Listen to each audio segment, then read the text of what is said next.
Hello, everybody. Welcome back to Nerd Hell. My name is Robinson. I am the first host. My second host. The moon will be in 3 days, and I'm the fawn. But for you, Robinson, you can call me Stanley. I prefer calling you Fauna. You fauna, And yeah. we and we got new artwork.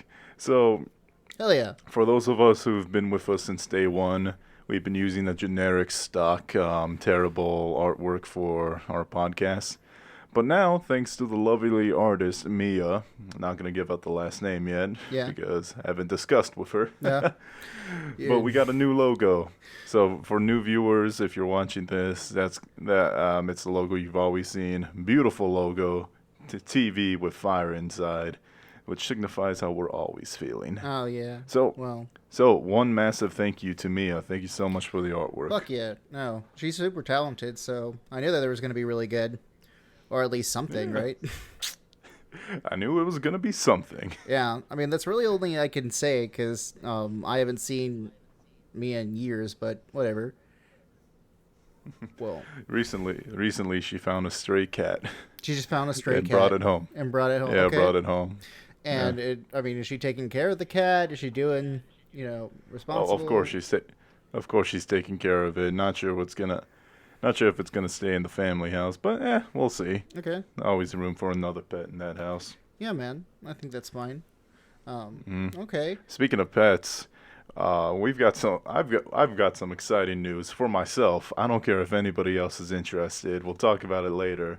But Pokemon might be getting a live action series on Netflix. Oh, damn. That's been a while, right? Did you Well, actually watch like the original TV show back in the day, or what? Or what? Absolutely. I've seen like episode 1 to 300 and I just stopped around, I don't know, I think the Black and White Yeah. series. Yeah. Yeah. Okay. Yeah. Well. I was there when Brock got replaced. Oh yeah, Brock, that kind of stuff. I mean, that show is kind of weird, especially because in the early ages, like when it first started around, God, what Pokemon was like 97, 98 or something like that. I was like a small child, so I had a chance to rewatch it back when I was in college, and what I noticed was that there were a lot of things with like the original like Funimation dub that were bad, like really bad with it. Like, there's that classic meme of like the jelly donuts or some kind of shit I like was that. I was literally about to bring it up. Oh, great. So what I'm gonna do is screw these VTubers, screw these cute anime girls with the jiggle physics. I'm gonna start my own VTuber company, and it's gonna be Japanese dudes who refuse to believe that Japan is a real place, Oh shit. just like Brock. I mean, I have a really great idea for a VTuber who just basically is like a plague doctor, and he just looks at people and he's like, "Your version of history is wrong. We need to crack open some bones here and fix this problem," or something like that. I think it I've could come work. to I think it could work. bones. I mean, nothing like having a bunch of people stand for a literal like plague doctor. That'd be great. This episode of Plague Doctor is brought to you by Nerd Hell. Nerd hell. No one gives a shit. So, Nerd Hell, please listen to us. damn. So, we have our anime fact of the day. If you would like to actually hear what it is, it references kind of like one of my long-standing old-time favorites, which is Cowboy Bebop. And I love Beep Boop. you know the composer, like the one that did Tank, like the opening song for Tank, Yoko Kanno. Yeah. Yoko Kanno actually inspired a character within the show and how their personality was going to be. You know, the girl Ed, right? So Yeah. Ed is apparently the same type of personality as the composer Yoko Kanno. So if it's like hyperactive and like wishy-washy and like almost nonsensical, it's because that's what they are. That's what Yoko Kanno is. So I was like, okay, that's pretty cool. I like that. So Yoko Kanno was like a prodigy. He was 14 when he composed She? Cowboy Bebop. you mean she, Robinson? Oh, excuse me. She was. I can't tell genders with Japanese names. That's my bad. I mean, it's like Yoko Ono. You know, the girl that I, broke up ref- the Beatles. I refuse to believe she's a human. She's a vampire. What, Yoko Ono? Have you ever actually seen like her give performances in like art museums and that kind of shit?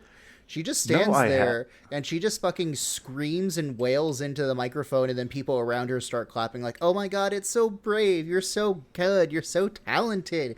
You used to have sex with John Lennon and that's why we respect you." All I know is that one clip of her giving a public orgasm. Yeah. Not a You know great what I'm look, talking right? about? No. Not a great look at all. An amazing An soundbite. amazing soundbite. I mean, if you're into that kind of thing, dude, like, I'm not here to kink shame, but still, fuck. Oh, by the way, Ed made me angry because she took away Eind in like the last 3 episodes. I'm like, no, Ein would have been better. Ein, Would have been better with Ed in the first place, though. Ein would have been better with me. I want her. Him, Robinson. God damn Ein's a it. him. God damn it. You're just like, yeah, face blindness for genders, my guy. Damn. Okay. Well, I mean, like, speaking of dogs, right? So you remember their old TV show, Courage the Cowardly Dog? Like it Oh, was, I do. but it was like really kind of short as like one of the original like Cartoon Network. I don't want to say like Nicktoons because obviously there was like a difference between them.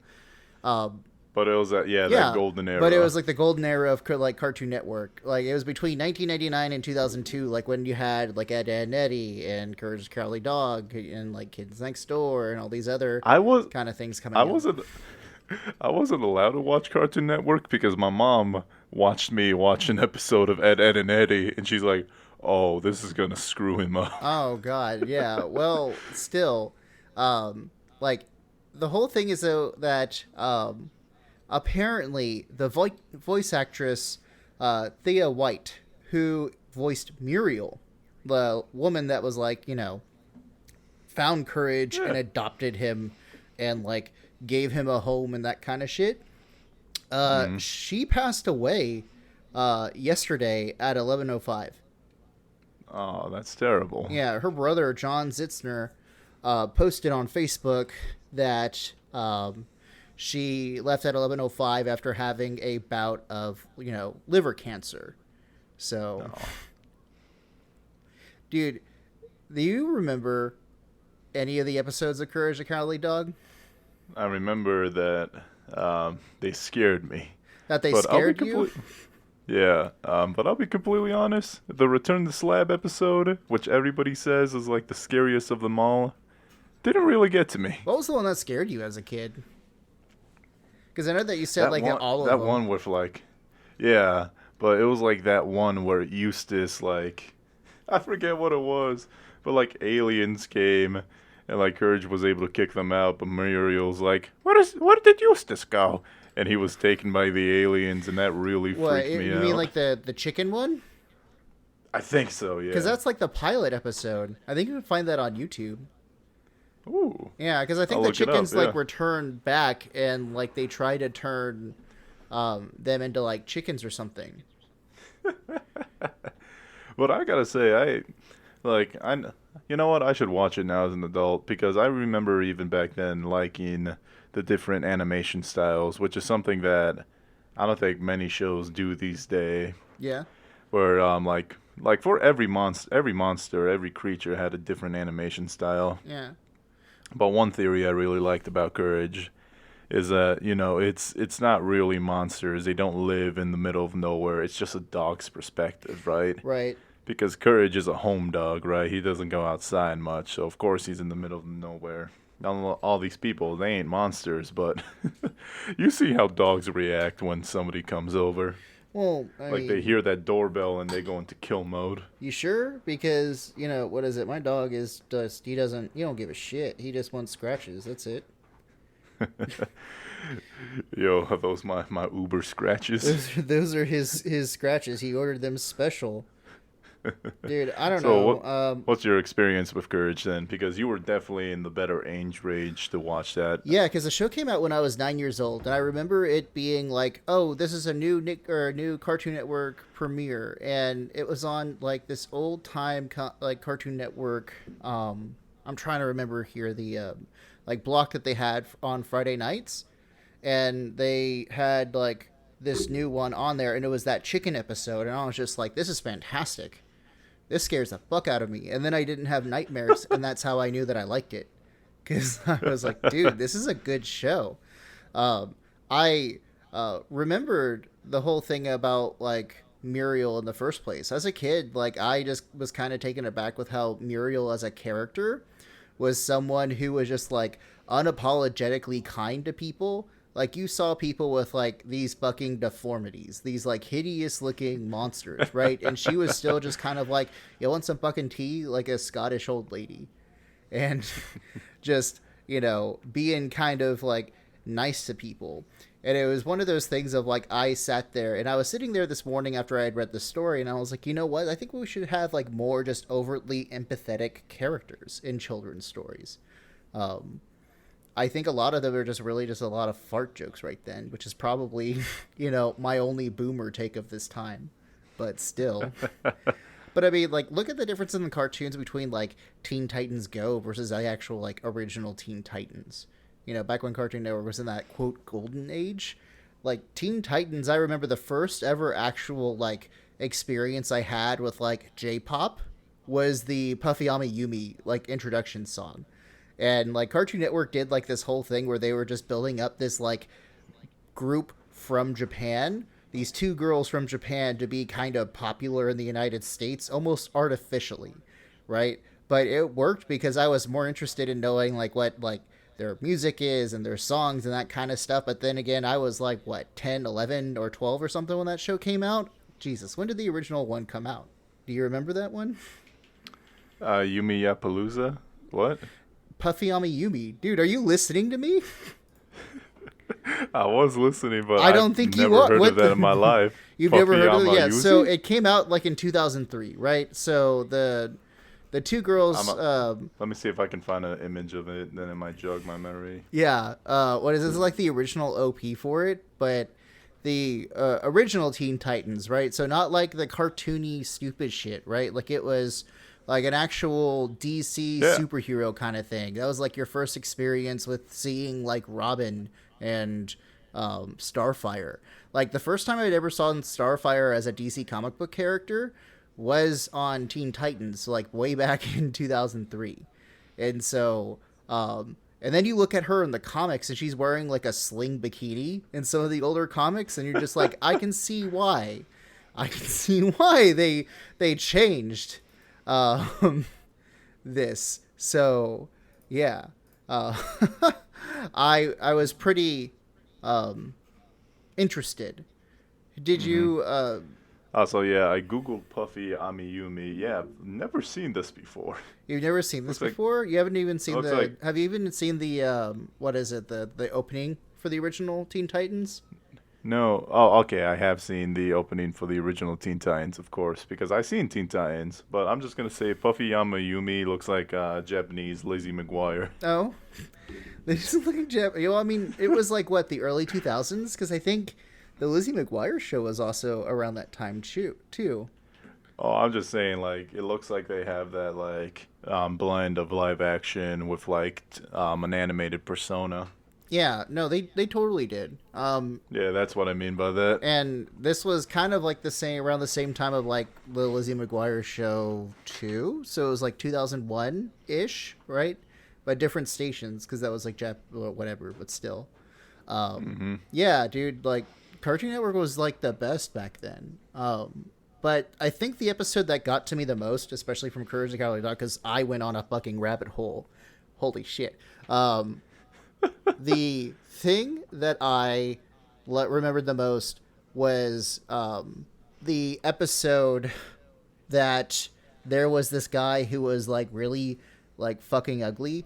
Like the entire episode was just like Eustace was like, this dude's fucking ugly as sin, and like really making him feel like a piece of shit. Like he does things of like kicking over his spoon and then making him sleep out in the barn and doing like really horrible fucking bullshit. And Courage is the only one to show him like, some kind of like empathy and some kind of something like that. And the thing is that I remember Muriel just being kind of like, "You want some tea?" And then when Eustace like openly mocked him in front of Muriel, she beat the fuck out of him with a rolling pin. It was great, That's my Muriel. dude. And also, Yeah, I just realized they have all of Courage the Cowardly Dog on H-backs. yeah. So I'm gonna pause my One Piece You're gonna pause your to One watch Piece that to real watch quick. Courage the Cowardly Dog. I mean, it's not that much of a No. series. Like, there's not a long like. They got 4 seasons, like 12 episodes each. That's a good amount. It is a good amount, but it's not like fucking One Piece. That's why I said I'll pause my One Piece, because what I do is like, oh, this new anime came out. I'm gonna watch it. All right, I'm done with that. Back to One Piece. Yeah, I think I might need to I think- borrow your HBO Max for my PlayStation. Oh, absolutely. Dude, Yeah. let's see. H-backs sponsor us. Oh God, they'll never do that. Why not? I'll do anything for you, H-backs. I won't.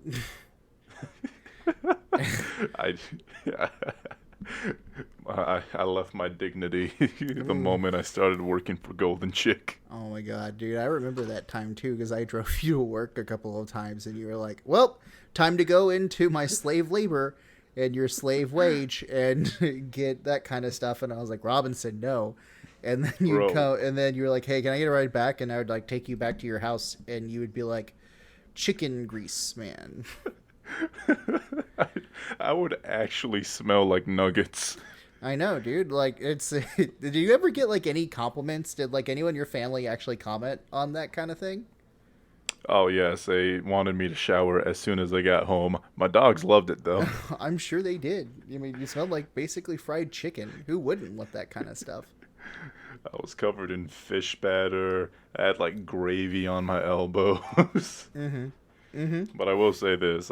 I will say this. I was the best gravy maker in that shop. You were the Nobody best can make gravy gravy like I maker. could. You were the best There's, gravy. there's an art to there's an art to making the Okay, gravy. I need to fucking you'll- hear this. Please tell me Okay. what is the best gravy method, my guy.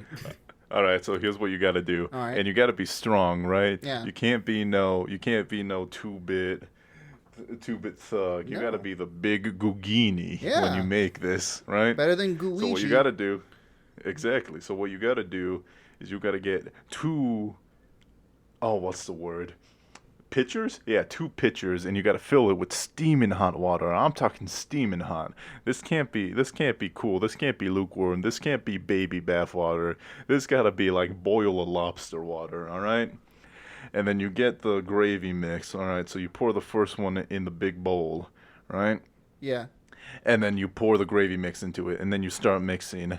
Now, this is where you need that big boy strength. This is where you mean that Mongo man strength. Yeah. Because this is going to be thick. And as you're stirring, you got to slowly pour the other hot water in there. And you got to get faster the more hot water gets in there, because then it gets more liquidy.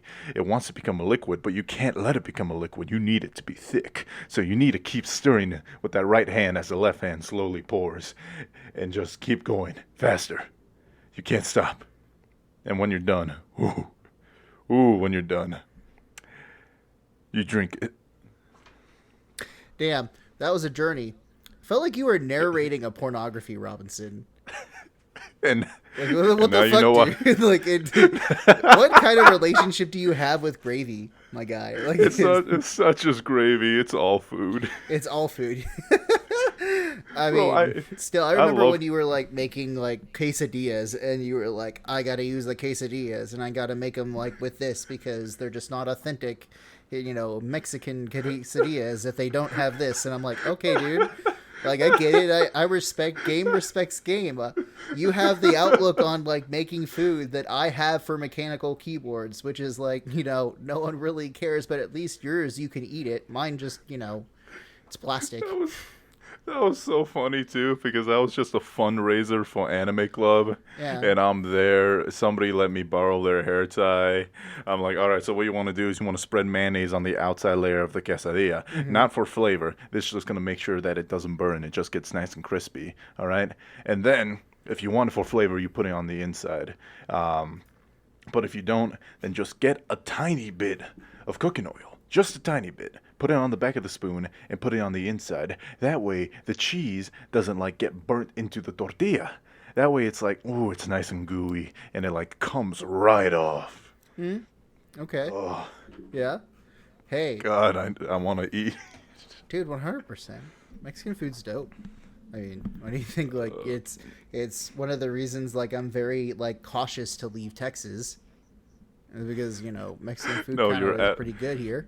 you're absolutely correct because in Texas, y'all don't got Mexican authentic. Y'all got Tex-Mex, which is its own thing, and that's why it's so good in Texas. Because instead of trying to copy the Mexicans, you're like, hey, let me borrow that quesadilla real quick. I'm gonna add brisket to it. Tex-Mex. Ooh, it's so good. Oh, Oh because yeah. Oh shit. Sorry. Can I mind if I like interrupt real quick and then we can go back to this? go Okay. ahead because So I need to complain about Cafe Rio real quick. okay. So before you start your tirade against Cafe Rio, I have decided, since Courage the Cowardly Dog was such kind of one of those like formative cartoons. Like it's one of the reasons I have such a weird taste in like cartoons and humor. Is that I decided to donate some money to the local animal shelter, like a non-kill shelter. Like just donated $25, right? In remembrance of Muriel's character and Thea White's Muriel, and because like she took in courage and like gave him support, and I'm like, you know what? Uh, our dog before Cash was from Austin Pets Alive, and so we're going to, really support those puppies out there. So, if anyone is listening and you have the means to, I'm not saying go do it right now because you need to listen to the rest of what we're arguing or not really arguing, but passionately describing as Robinson does about gravy. Then we need to just give like $1, give $5, man. Like that's it. That's all I'm asking you to do. Plus, it'd be a good thing for like her memory, also.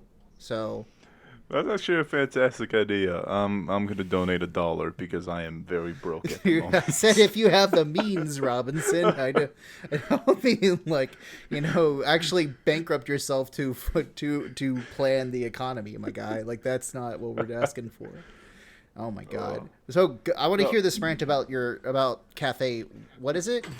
So Cafe Rio. Now I love Cafe Rio. Once again, not because it's authentic Mexican, and it's not even Tex-Mex, but it's all right. You know what I mean? Yeah. And to be honest, it's a great meal after a workout because it's not gonna give me a bunch of fat. It gives me a good amount of protein, and their veggies are actually really nice, Oh. Okay. in my opinion. Yeah. So there's actually one literally across from my gym, and it has a drive-through. So That's kind of a it's dangerous like, spot, right? Or is it an yeah. opportune spot if you're the corporation? Oh, it's definitely they knew what they were doing. So Cafe Rio recently added brisket to their menu, and the brisket was pretty cool. But they decided to call it Mexican barbecue brisket. And I don't know what they get off on that because it just tastes like bad mole. Really? Yeah. Well, because like mole has to be kind of like expertly done because it's like chocolate sauce, right? But you don't use the Yeah. sweet chocolate sauce. You use like baker's It's chocolate. it's spicy chocolate sauce, yeah. Yeah. And if I knew it was mole, I wouldn't have gotten it because like you can't make fast food mole, right? Mole takes time to make. And they just decided to call it Mexican barbecue sauce. Oh yeah.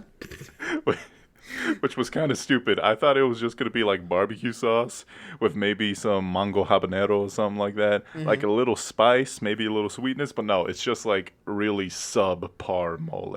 Is subpar good? Because under par is a good thing. No, subpar means it's like average. It's not something that you would purposely recommend to people. Okay, yeah, no, then not subpar. This is a double bogey. This is All right, okay, double bogey, all right? So, I think that's two above. You should know. You're playing Mario Golf. dude, yeah, double bogey is two above par, right? Yeah, exactly. This is like a double bogey sauce. For me, I wouldn't get it again. If you know what mole is and you love mole, don't get the Mexican barbecue at Cafe Rio. Just get the brisket, but get a different sauce with it. The brisket's all right. Okay. Speaking of which, Yeah. the fucking taco time. Taco time. Jesus, This is Cody. what it's. What? This is what it's like being a Mexican. What? Okay, Okay, you need to that's a explain. lie. You need to explain that one. I'm too gringo for this conversation, dude. That's a lie. That's a That was lie. How is no, that a that was lie? too, Okay. no. I was talking about myself. That Oh, was too strong I of a thought you were statement. saying that I was not white enough or something like that. I was to be like, first of all, like, okay, I I am the mean, king of the whites. I am a Viking, if I am not king of the whites, and conqueror of whites. yeah, okay, but still, go like, what are you? Tell, I want to hear. I So want to hear taco this. Yeah. time. This is what it's like when you're like me, a specific Mexican, because I went to taco time because I got this app called Hooked, and what it does, it's like, hey, this restaurant's doing buy one get one, right? Just show them the code. And I'm like, I was just looking for a deal, and it's like, hey, taco time, buy one get one, and I've never been to taco time, so I'm like, all right, I'll try it out.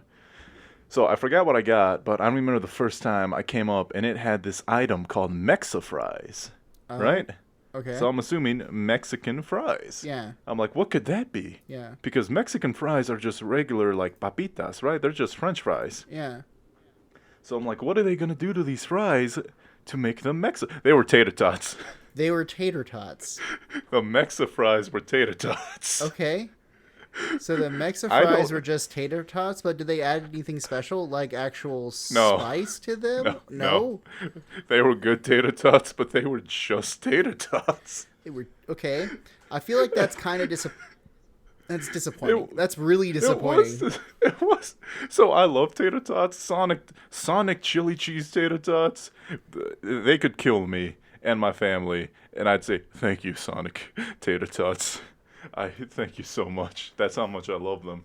Oh, But okay. but I was just to be honest, I don't even remember ever eating tater tots in Mexico.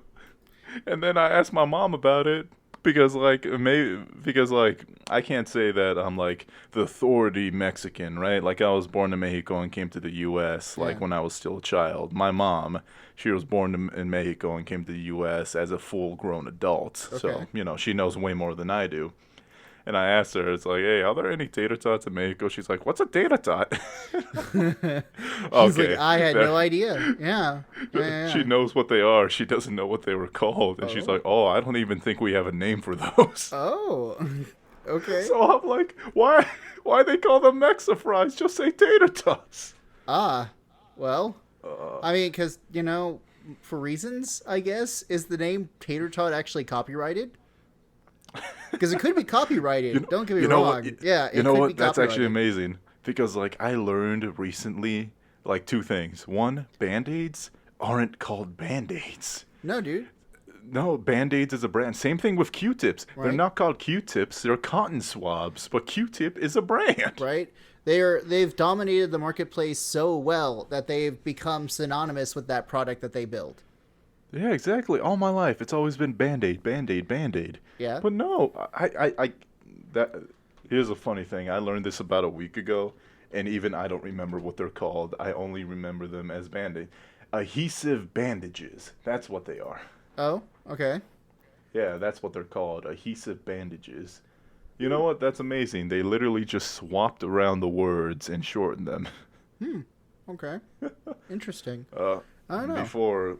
before I keep on rampaging like Hungry Godzilla about food. Okay. A video game fun fact. Oh, shit. All And right, let's do it. This is one that I know personally from heart because I really like Punch Out, right? Right. Um, I remember playing the NES version because I had a friend who was who his dad was like a super gamer, so he had all the old consoles and he would let us play with it. And one thing I learned because I was watching like a Punch Out design analysis video because I love watching video game analysis videos. They have a lot of insight. And one thing I learned is that Punch Out used to be incredibly racist. Dude, 100%. So- All those properties used to be fucking racist as shit. So nowadays, Punch Out prides itself on having a super diverse cast of characters, and I think their latest game, Punch Out on the Wii, proves it, right? Yeah. Because in every circuit, in every circuit, and there were like 3 circuits. There was not two characters that had the same race, right? Right. There were two Americans, but one was like in circuit one, and one was like in the last circuit. Okay. And they had one from everywhere, and their personalities were super unique, and it was honestly like a great diversity experience. And I'm not one who cares about diversity. Like, I'm not like, all right, we need one white guy, we need one Asian, we need a Mexican, we need an African. I'm not like one of those guys, but I do appreciate it when it's done really well. So they had the same philosophy back in the day, but they didn't really do it very well. One character, Soda Popvinsky, who hails from Russia, Yeah. his whole shtick is that in the middle of the match, he will drink a soda and like regain his full stamina back. So what you got to do is you got to punch the soda out of his hand, right? Mm-hmm. He does everything. He drinks soda before he gets on. During break, like in between rounds, he will pour soda on his head to cool off. He'll pour. Okay. Yeah. In the original game, Yeah. his name was Vodka Drunkinsky. Oh. Because he was Russian. Okay. But I mean, when was this game made? Wasn't it back like during the Cold War? No, maybe it was an arcade game. Let me look that up. Actually, original, because this is the arcade version of Punch Out. Oh, this is the arcade version of Punch Out. Yeah. Because it would be just Punch Out with like two exclamation marks, right? Because that was 1983. So yeah, it was the Cold War.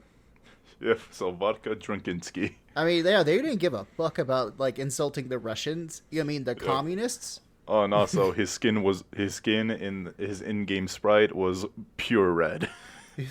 Not like lips, not like Okay. not like lipstick red, but like I laid down in the snow red. Oh, okay. So they changed it to Soda Popvinsky. They changed his skin tone to make him pure white, and he only gets red when he gets angry, right? Well, not pure white. He's a little pinkish. You know, he looks like a regular human, and he Yeah. only gets red when he's mad. Oh, So they salvaged that one, right? yeah. Although there is one character that was deleted from forever. Really? The Italian representative, Pizza Pasta. Oh my god. Yeah, pizza. First name. His name is what again? Say that one more time. Pizza Pasta. First name Pizza, last name Pasta, middle name Greatest. You know, man, that's almost as dumb as like Mario in the Mario movie, the Super Mario Brothers movie. What's your name, Mario? What's your last name, Mario? Your name is Mario. Ugh, God. I actually get that a lot in real life because my first name is the last name, Robinson. Yeah. So it's always like, can I get your name? Robinson. Yeah. First name, Robinson. Yeah. Your name is Robinson Robinson? No. It's Damn. the amount of times that has happened to me. Get fucked, soy boys, or whatever. I don't know, whatever the right wing says anymore. Still, Checkmate, atheists. oh my god, dude, that is almost as fire as the Cold War. But you know what else was made during the Cold War? Fucking MTV. So today's August 1st, right?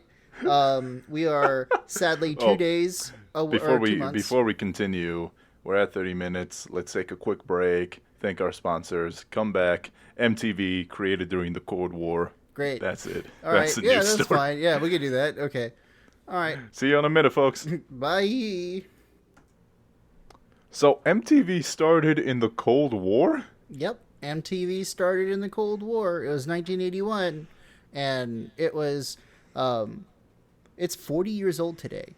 So it's August 1st, 2021, and it started in August 1st of 1981. So, MTV was one of the first actual, like, movie stations or, like, TV stations that was dedicated to playing actual music, right? They didn't do whatever they're doing now. I haven't watched MTV. I wasn't allowed to watch MTV back when I was a kid because my parents thought it was obnoxious. You know, because, you know, they're hardcore Christians. So there was that. But fun little fact about it. What do you know what the first song that was played on MTV was? I'm gonna guess it was an opera song. It was Fan of the Opera. Wow. No, but you're close. It was Video Killed the Radio Star. That is so ironic. It is. Well, because like think about how it blew up. Like MTV really did blow up as big as it, people would give it credit for. It's still around too. 40 Yeah. years ago today. When I was young, like I keep mentioning TV when I was young. That's because I don't watch TV no more. But MTV was in its teen mom days, right? Oh yeah. It was in its date my mom days. And I remember this because it stuck to me it latched on to my 12-year-old, 14-year-old brain and has refused to leave. In like an episode of Date My Mom, the mom was like, "I'd like you to meet my daughter Treasure." It was like the last 5 minutes where they like finally meet the daughters, and the guy, he didn't say this to her face, but it was like that douchebag reality TV thing where they like cut to him in a solo interview, and motherfucker said that Treasure had no chest. Wow. Okay, great. So we're just going to go ahead and objectify women just right off the bat, huh? I still can't get over that because like I was actually invested for some dumb fuck reason. Because I don't remember if we got to see the daughters or not. But like let's meet this girl. I saw her. Now sure she wasn't my cup of tea, but fucking that Treasure had no chest. Holy cow, dude. You just went to like the arcade with her mom. Damn. Okay. Yeah. Yeah. Well, like, dating shows were on, like, a whole nother level back then, too, because they were some of the trashiest, most entertaining things ever. And this is kind of an argument that I had with my parents when we were in Santa Fe. I essentially told my parents that, like, it's okay to watch trash TV from time to time, because sometimes you don't need to have, like, something about the human experience, right? You don't need to have, like, this, like, stupid intellectual conversation every single time that you watch television. You can watch something like The Bachelor and be a decent human being, right? And they were firmly against that. They're like, no, that's not right. You shouldn't be able to do that. And like looking back on like what they thought of what we watched as like dating shows, they're kind of right. They're garbage, but I mean, at least they're entertaining, because that's the other thing is, you can look at these people and go, wow, they are making really bad decisions right now.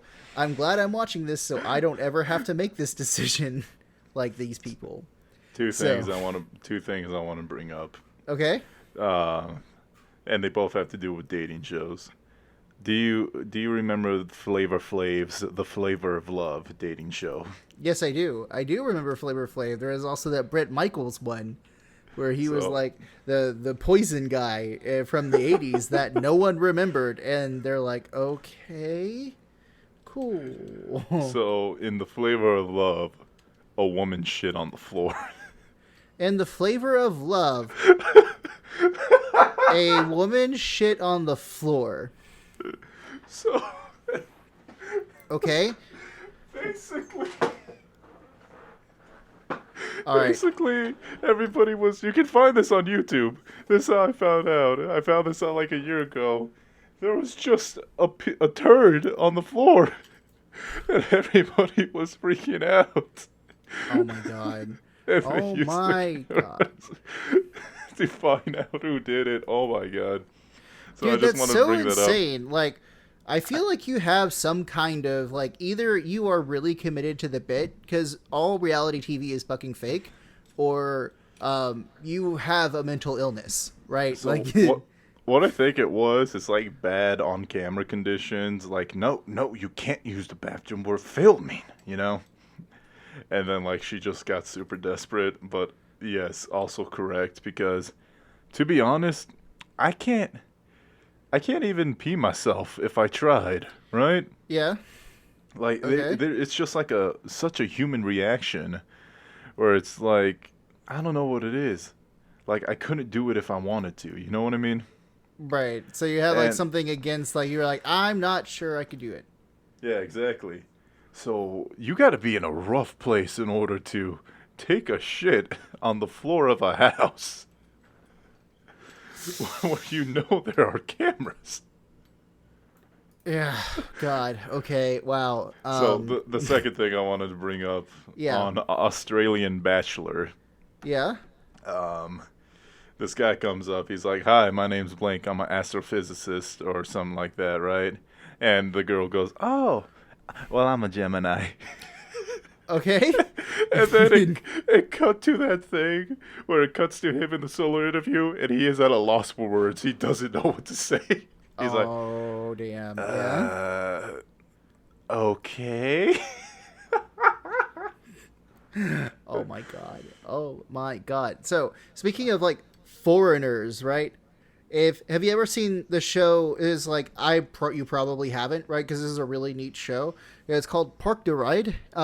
It's an Irish show, and it's only in Gaelic, right? So it's only in Irish, and essentially, what it is, it's that you have these people dressed up as like Steek from the like, you know who Steek is, right? From like the car show. What's that one with like um it's like super popular, and they would take car rides and all that other kind of shit. Um, I can't remember the name of the show, but still. So they would have these guys dress up in like full racing gear where you couldn't see what their face was because they had reflective visors and that kind of stuff.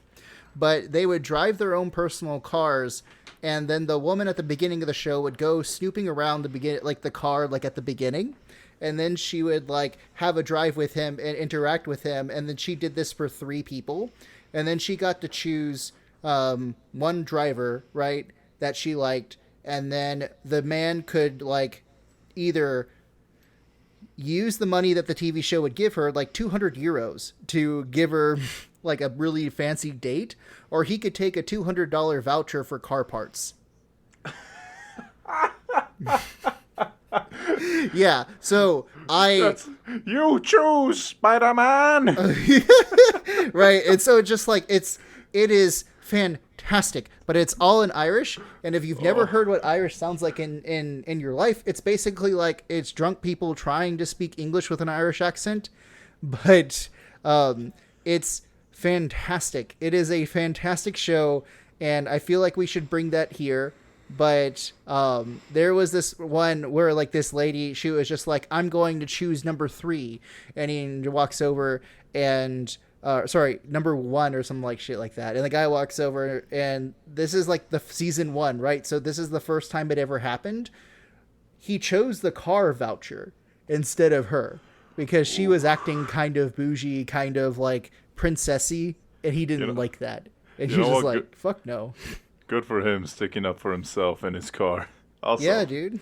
I want to bring attention to this group who I'm sure this guy would be part of. Men Love. Have you ever heard of Men Love? I mean, I've heard about being gay, Robinson, but No, like, Men Love is an auto LLC. okay. And you gotta keep going. You can't stop there, my guy. This is not your gravy talk. Let's go. I just love that it's Men Love. Because I remember seeing a billboard for menlove.com, and it's like a dude in his car. Oh, I'm damn. like, Okay. yo, I need to go to menlove.com. Yeah. I think it's like car loans. It's like car love. But I just love. It's like a car auto loan company called Men Love. Damn. And Well. that's what this guy reminds me of. Oh my god. Oh my god, Robinson. Like. Wait. Speaking of Men Love, let me Okay. tell you something that I love. Is it And that's gravy? I mean, do you think Muck from Pokemon is made out of gravy? Dude, I think Monk is like the filthiest monster out there.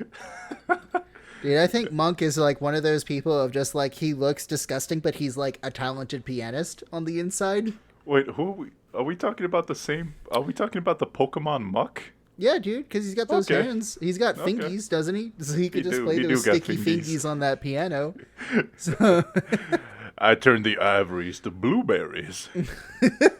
I melt the ivories because I'm a creature made out of pollution.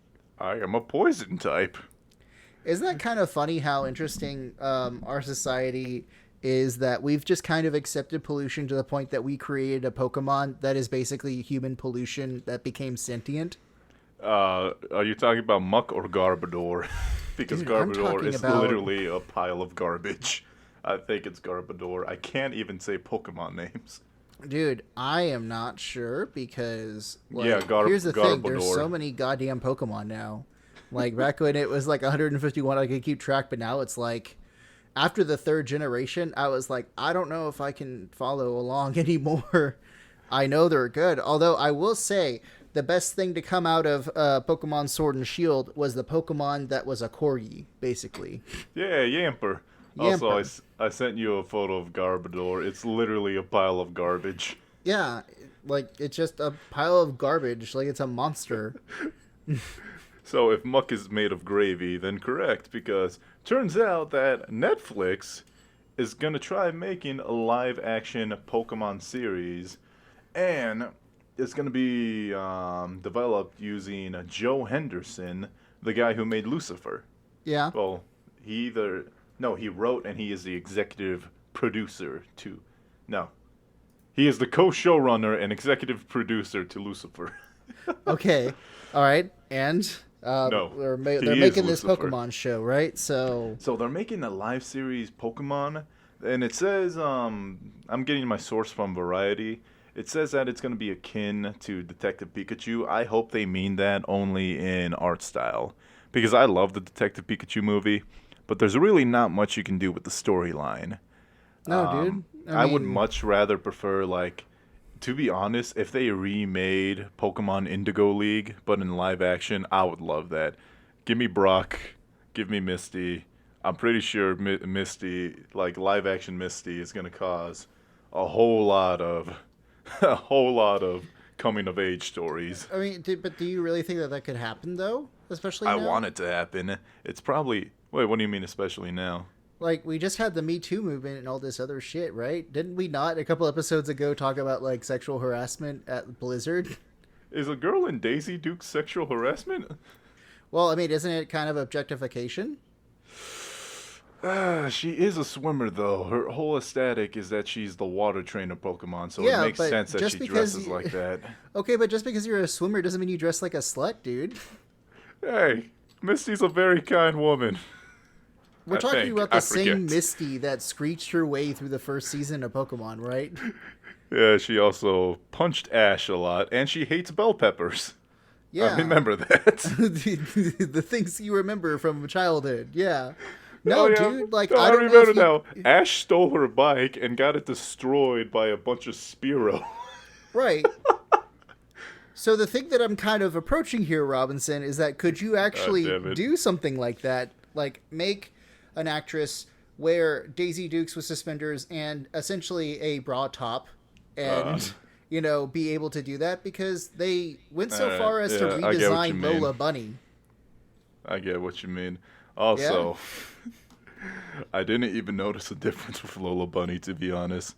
But okay, I get what you When she's a- mean. yeah, she's a Put cartoon, some right? jeans on her. Put some jeans on Misty. Put some Boom. jeans on her. We fixed it. We fixed the character. Yeah, but like there are normal girl shorts, right? But there's not like Daisy Dukes are such an extreme.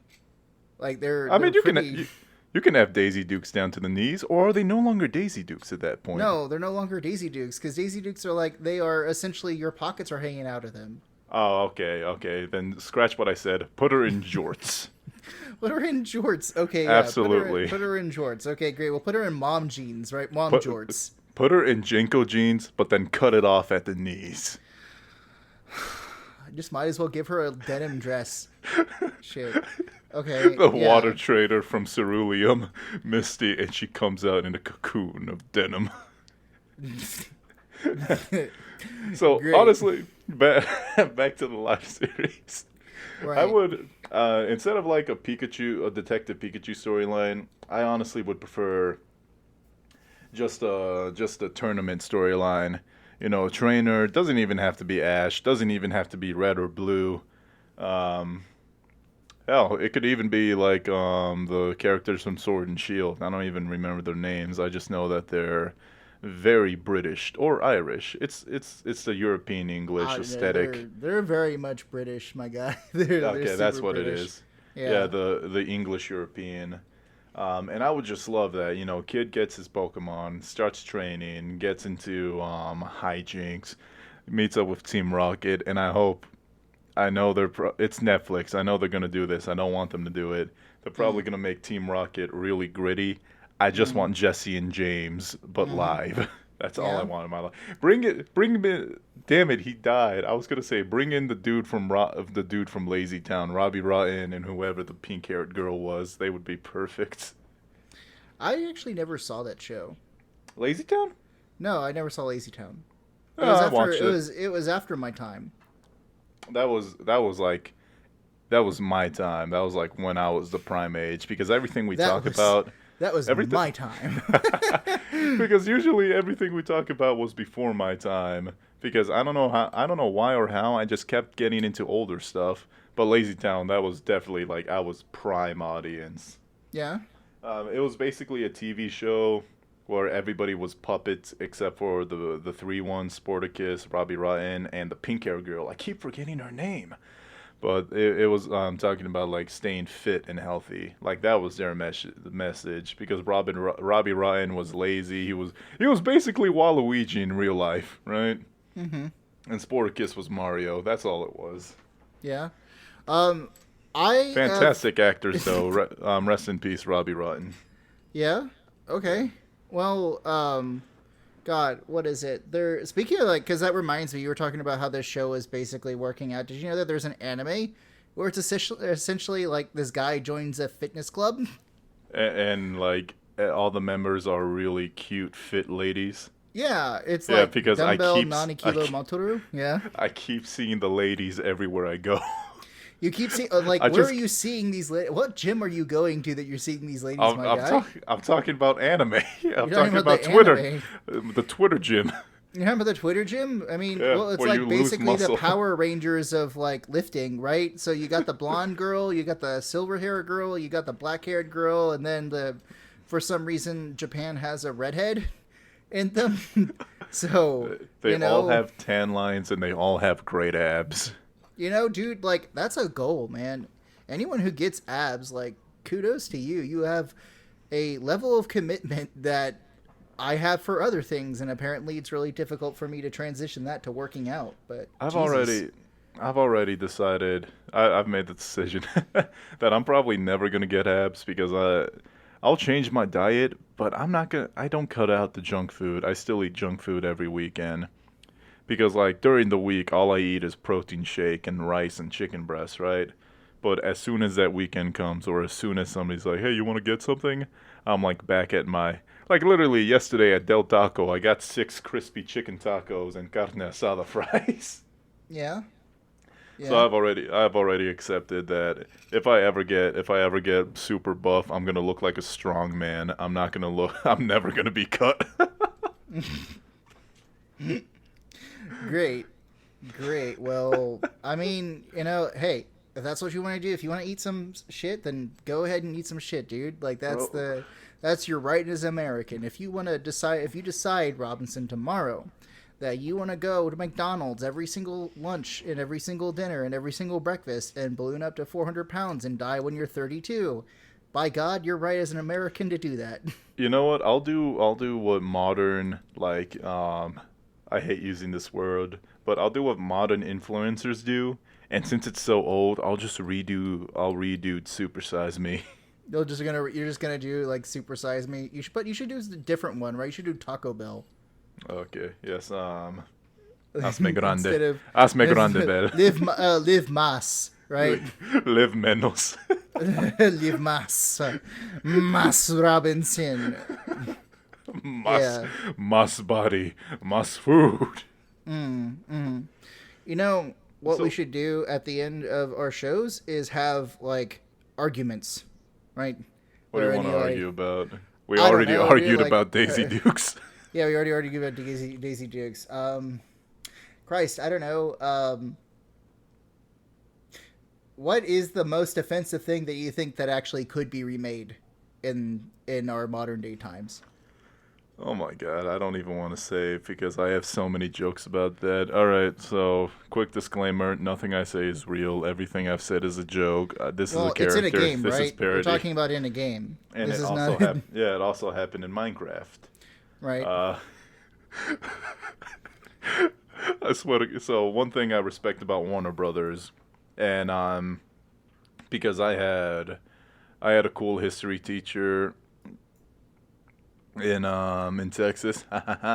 And he would show us Warner Brother cartoons, the propaganda ones, and Warner Brothers say they have this big disclaimer saying what you're about to see is like super racist and we no longer share those views. But we're not going to censor it, we're not going to change it, we're not going to pretend like it didn't happen because that would be a disservice to America, to history and the people affected. Warner Brother like no longer believes in what is shown in this cartoon and blah blah blah, all that sort of stuff, right? Yeah. And then they show a racist cartoon where Popeye beats the hell out of a bunch of Japanese soldiers. I mean, they were at war, Yeah. right? Like it's looking at Dr. Seuss comics and or books and like when he was doing propaganda for the United States government, there are some fucked up cartoons in that book, right? Absolutely Like some there's fucked up some stuff. but still it's one of those of it's a propaganda thing, right? Like just look at any of the fucking propagandas. I swear to God, there was one propaganda poster that I saw that was like essentially clean air is for commies, and it was a ad for like coal, for burning coal. And it's a propaganda poster from the 1950s. I'll have to send it to you through Discord. That's beautiful because nowadays that's like an anti-American thing. That's like, all right, well now I want to be communist. Yeah, well, it's essentially one of those things of like That aged horribly. every single thing that is bad is just communism in the United States, right? Of course. So It it's was like people don't even know what communism is, and they're just like, "But that's communism." I'm like, "Is it though? Do you know what that is?" It was the original Thanks Obama. It was the original Corey in the house. Oh shit! Did you hear that Corey in the house got arrested? Wait, the actor Corey? Yeah. And now The actual actor is like in actual legitimate trouble with the law right now. Oh no, the spin-off Corey in the Big House. Dude, all those memes are going to be, they were right. They were What so did he right, do? 100%. Corey's going, like way back in the day. Jesus. What did he do? Wait, I think he was trying to solicit dirty photos from like a kid or something like that. God damn it. Why is that like before, like 2 years ago, it was like a shooting every week, right? And it got to the point where I'm like, not again. Now it's fucking people people trying to solicit minors. Guys, come on. Yeah. There are adult women out there who look way better. Yeah, so I pulled up an article, right, and this is from Deadline, and it says a Washington state judge issued a $100,000 warrant for the arrest of Kyle Massey after the former Disney Channel star failed for a second time to appear for his arraignment. The actor, who once starred in the series That's So Raven and Corey in the House, was charged with one count of immoral communication with a minor in June. He stands accused of sending pornographic material to a 13-year-old girl. Jesus Christ. And that just reminds me because like not even like 2 weeks ago Drake Bell did the exact same thing, and what saddens me about Drake Bell is that he tried to escape to Mexico and he used the fake name Drake Campana, which means Bell in Spanish. That's not a meme. Drake Campana, yeah. Dude, that is an actual Drake and Josh plot. Drake gets in trouble with the government, so he moves to Mexico and changes his name to Drake Campana. That's not a real plot, but that sounds like a Drake and Josh plot. Yeah. But no, it's real life, and he fucking, of course, sexted a minor. Yeah. Dude, Oh, God. God. It's interesting. It's so weird because I remember when That's So Raven started, it was pretty big, right? And then I remember the cancellation for That's So Raven. And I remember the cancellation happened, and it was like the big rumor back at like when I was in high school, right? It was that it was being canceled because the guy that played Eddie got caught with marijuana, right, in California. Didn't that happen to Barney? Barney? Yeah, Barney like, no, Barney from Barney, the purple dinosaur. Dude, Barney is wild. Do you know what he's doing now? The actual guy that does Barney? Like the actor? Yeah, the actor. Do you know, like, the guy that actually wore the suit and did, like, the stuff? Do you know Yeah, what that guy does? No, but I was gonna say, didn't they, like, when I was a kid, there was a rumor that, like, the original Barney was canned because he was caught smoking meth on his break. I mean, I don't know anything about that. I mean, it's So what's Barney doing nowadays? so Barney, right? The guy, the guy that was actually who wore the suit, right? If I remember correctly, the he is now into the tantric sex therapy game. So he is a therapist. Gang? Yeah, game. So he's in the tantric sex therapy game. So essentially, what he is doing is that he's basically a therapist for people's sex lives. So, like, trauma or I'm bored? No, I'm talking like they don't know how to touch each other to make them come, kind of thing, right? Oh, so he's a love doctor. Yeah, he's essentially like what you would think of as like a love doctor, but he's like a tantric therapist because like tantric therapy, if I remember correctly, it's this kind of practice from like exercise and like exercising sexuality and expressing yourself within sort of this this spirituality kind of stuff. So it's like a form of like therapy that is not, I don't think it's recognized. We'll have to ask Savannah this, but I don't think it's recognized by like the American Academy of like psychiatrists or something like that. But still, like it's one of these things of like this guy that played Barney, who used to sing to little children, "I love you, you love me," is now working as a tantric sex therapist. I was literally about to bring that up in Dr. Barney's sex office. I love you. You love me. Barney and all his friends. Wait. The next because line. He's at a swingers party, I guess. Like the next line is terrifying because he goes, "We're a happy family." Yeah, With a great big hug and a kiss from me to you. Ew. God damn it, Barney. Yeah. So like the guy that played Barney the dinosaur, right? He's David Joyner. David Joyner.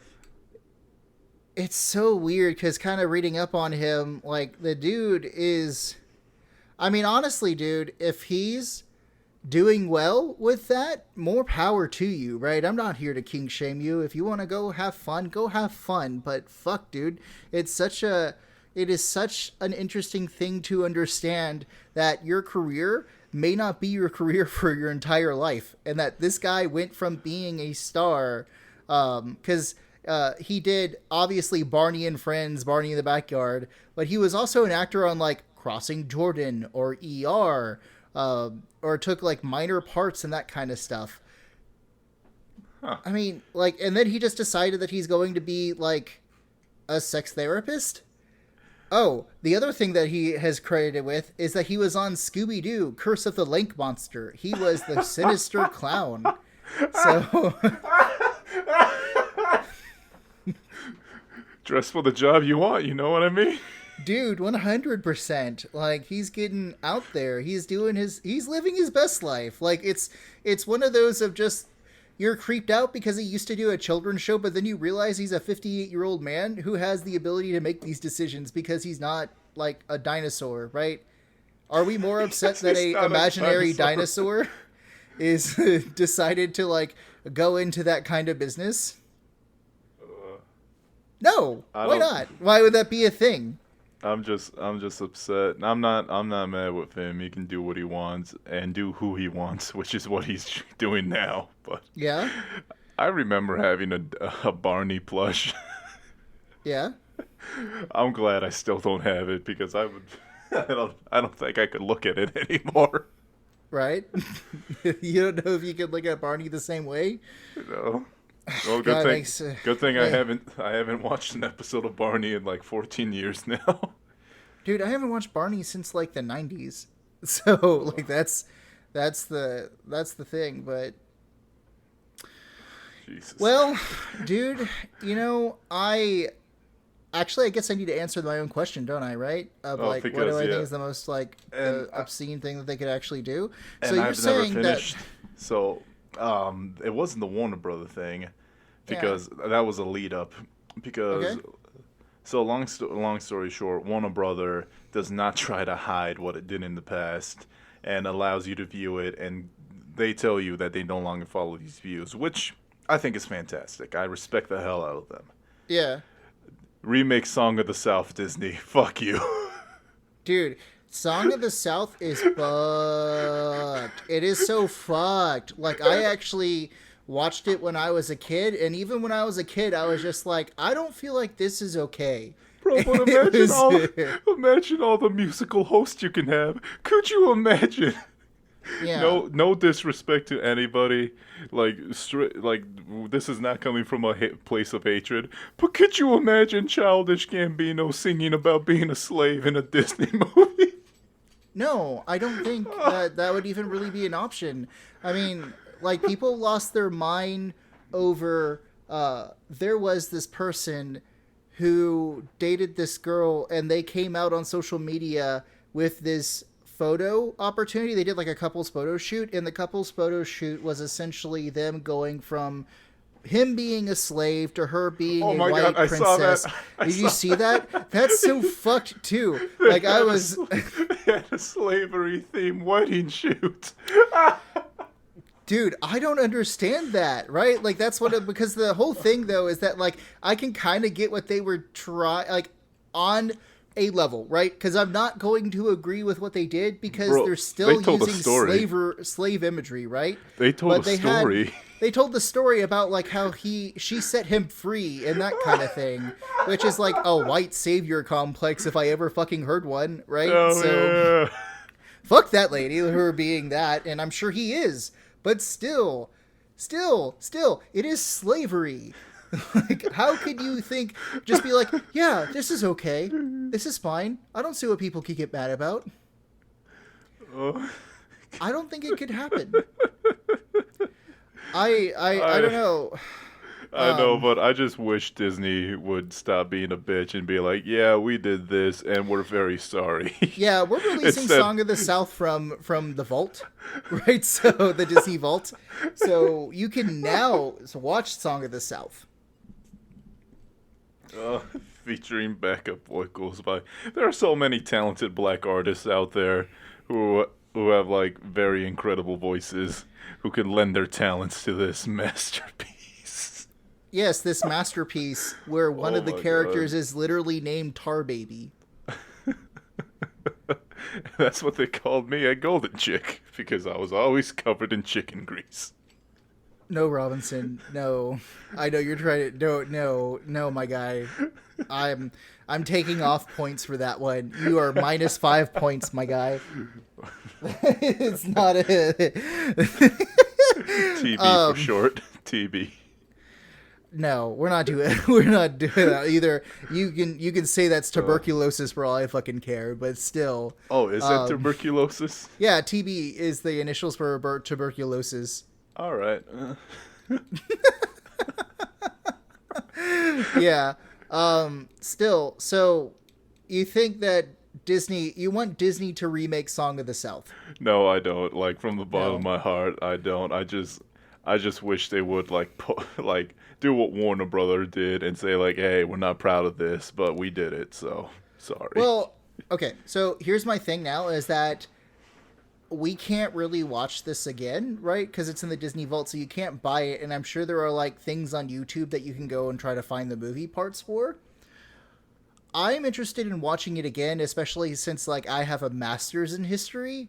It would be interesting to watch the literal Southern propaganda that was put into Song of the South, because it's like the watered down version of this really famous Southern myth known as like the Lost Cause mythology, where a bunch of Southerners after the Civil War were basically like, oh shit, we lost. Well, let's try to not lose on historical knowledge. And so there's a lot of people like the Daughters of the Confederacy and the KKK and the Sons of the Confederacy that invested in having people become historians and then distort the record of what the South was and what the Civil War was about, right? You've heard the like trite conversations where they're like, hey, the South was only protecting states' rights and that kind of bullshit. That's lost cause myth. That's a lost cause mythology. And there's like another one where it's like Africa, like bringing slaves over to America was good for them in the long term. That's another lost cause myth. And it'd be really interesting to see how many lost cause myths are inside of this, right? Because, I mean, I don't know. I want to see it again, not because I'm actually like promoting this, but because I'm interested to see just like how many cinema sins are inside of this movie.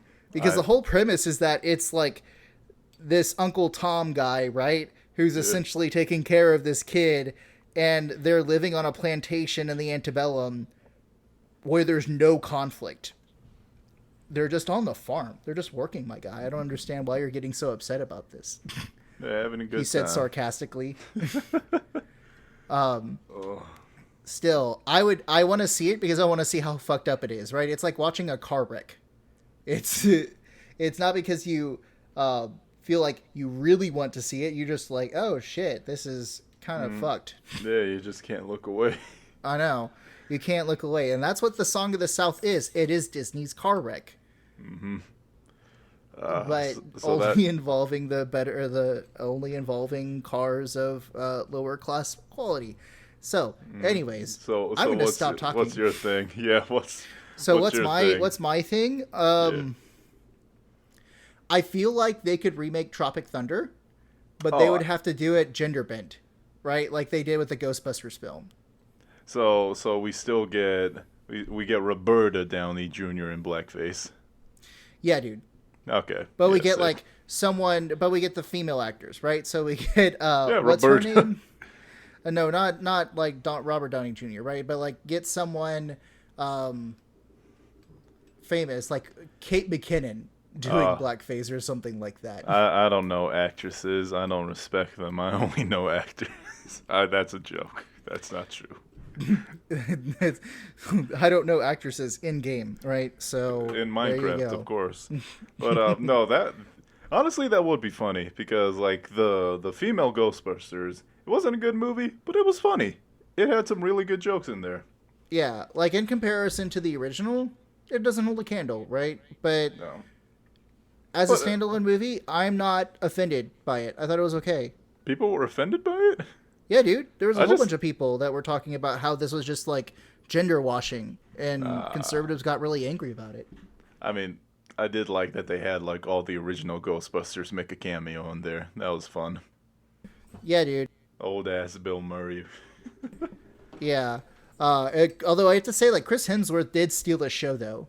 Yeah, because he was incredibly funny. Yeah, dude. Thor's funny, dude. My cat. Can I bring my cat? Oh, sure, we can have cats in here. Oh, no, it's my dog. His name is Mike Hat. You named the dog. You named the dog my cat? No, Mike Hat. Yeah.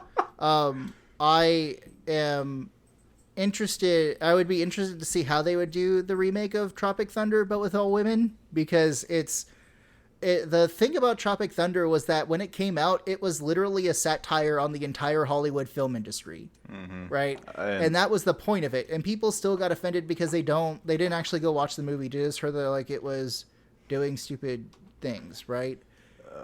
Because the thing, like Jack Black's character, right? He's the burnt out comedian. He's the satire, the burnt out comedian, the guy that literally eats a bat for like doing drugs. For the bat stealing his drugs. That's because they make fun of Eddie Murphy. Like when Eddie Murphy did the Nutty Professor. Is that the movies where they have him playing like an entire family in a fat suit? Yeah, the fat version of himself. Yeah, like the entire movie at the beginning has movie commercials for each and every single actor that's like in Tropic Thunder. And one of the things is that they talk about like instead of the clumps, it's like the glomps or something like that. And it's just Jack Black in a fat suit trying to make fun of Eddie Murphy's Nutty Professor. It's like he's literally making fun of the clumps. And then you have Robert Downey Jr., who's like the fucking die-hard actor, right? He's the guy that like wins Oscars without even trying. He's essentially Russell Crowe, back when Russell Crowe was really big. And method actors. And there's the first movie trailer that pops up for that one is essentially like it's him and Tobey Maguire as monks in 11th century England, but they're gay. So it's like Brokeback Mountain, but for priests. But for monks. Yeah. Also, I think my all-star cast for Tropic Thunder Down Under. I can't put a lady twist on that. Tropic Thunder 2022 is I want Amy Poehler, Okay. who played Leslie Knope. I want Retta. Yeah. Okay. Rashida Jones. Are you just basically just citing the cast from Parks and Rec? Aubrey Plaza and Caitlin Olsen. Okay. Who isn't from Parks and Rec. Parks and Rec shit. is my favorite show of all time. Dude, And Parks and Rec is the greatest. I love it. Actually, no. It's in terms of live action show, Parks and Rec is in like a neck to neck battle with It's Always Sunny. Like if you put a gun to my head, I wouldn't be able to tell you which one I like more. Yeah. Unpopular opinion that might get me into trouble with a lot of people. Do you not like Parks? No. Here's the thing. The thing I'm saying is that I actually do like Parks and Rec. It's just that the guy that created Parks and Rec also created The Office. The Office is huge, right? Like girls on their Tinder profiles will be like, my personality is The Office. I am Michael Scott. No. Let me tell you what it is because I've been on Tinder in 2020. It is Parks and Recs season blank, episode blank, and then a timestamp. And then it's like, if you know what I'm talking about, swipe right. I'm like, I don't because I don't watch The Office. Oh, yeah. No, because that's what basically the Office people are, right? So, Dude, they're basically putting Bible verses in their Tinder profile, but it's The Office quotes. It's like if I put like Leviathan 7:13. I don't know what that is. Please don't look that up and make fun of me. Leviathan 7:30, dude. There's no such thing as Leviathan as a book of the Bible. Really? Okay. Yeah, there's limitations. Oh, I think that's what I wanted to say. Okay. Whoops. Still, like, unpopular opinion, I think Parks and Rec is better than The Office. Oh, I think it's better in every single way. That's not unpopular. I agree. Because here's the thing about The Office. My guy, you have no idea how much of an unpopular opinion that is. I feel like we're making ourselves targets on the internet. But who gives a shit? Actually, wait, no, we're not. Because who gives a shit? No one watches our show anyways. And that's why it's Nerds Hell, baby. So, yeah. I think Tinder just banned me for saying that. But no, every single girl in Utah just decided to just be like, right, or was it swipe left for no? Just decided to preemptively take you out of the equation. He is out of the gene pool finally.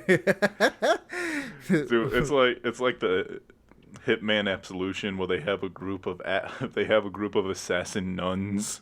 They just all show up at my door with guns.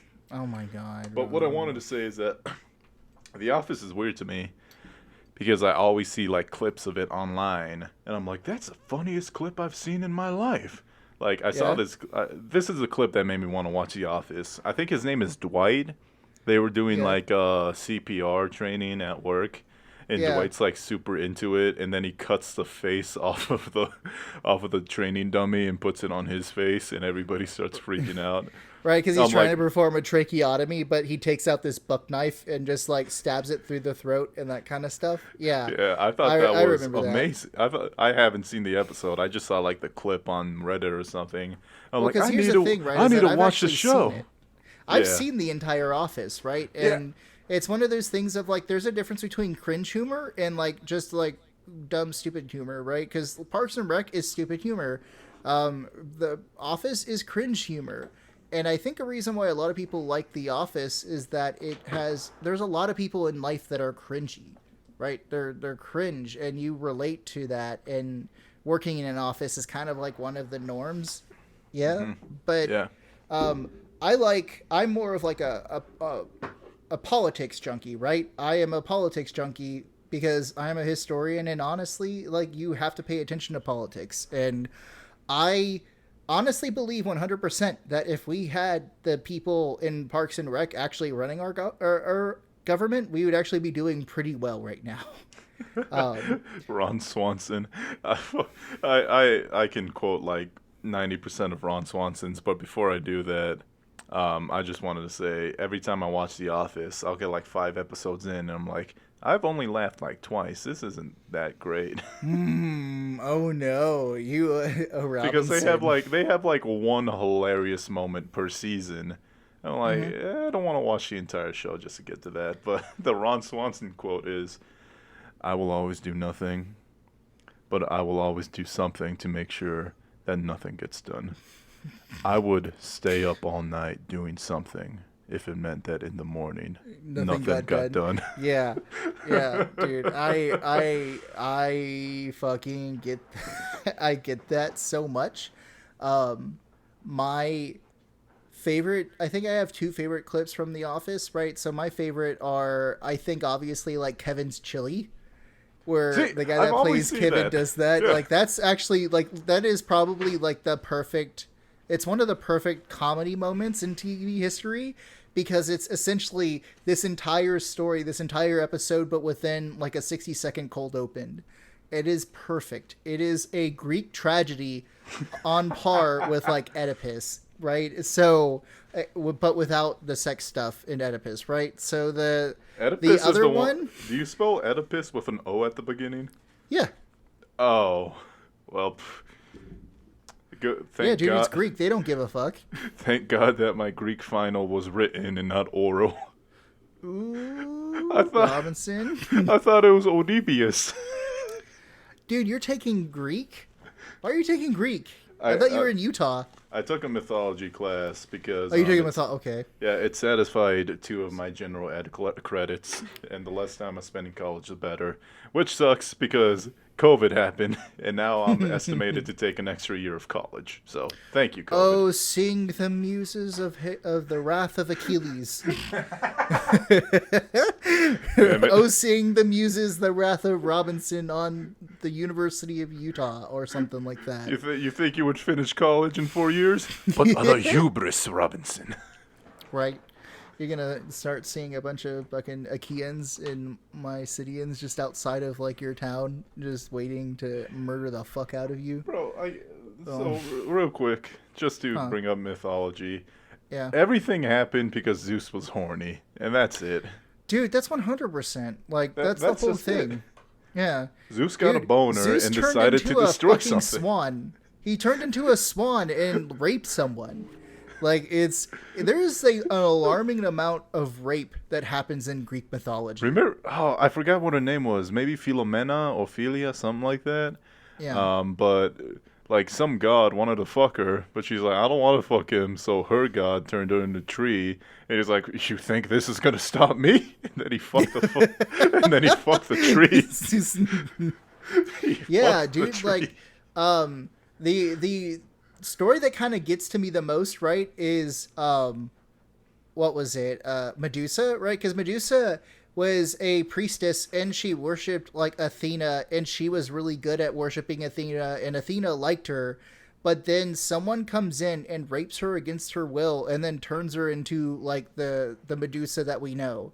Mm-hmm. And it's one of those things of just like, so basically Athena victim blamed Medusa into being raped, which was not her fault, and then was like, I'm disgusted with you. And the worst part of that is, like, if you ever want to call a woman something that will get her incredibly angry, it's not like bitch, it's not cunt. Call her a snake. She will blow up on you. I'm not sure about that. Bro. I mean, I would think that maybe being called a cunt would also be pretty bad. Okay, that too. But, like, snake has never failed in all my experiences. I've never called a woman a snake. I was about to say, like, what are you doing? But I've seen it before in public. And, no. No, like, it's bad. But still, like, going back to my point is that isn't that kind of fucked up that like we don't know what happened to the men that actually raped Medusa, but we know that Medusa was apparently punished by the gods for being raped?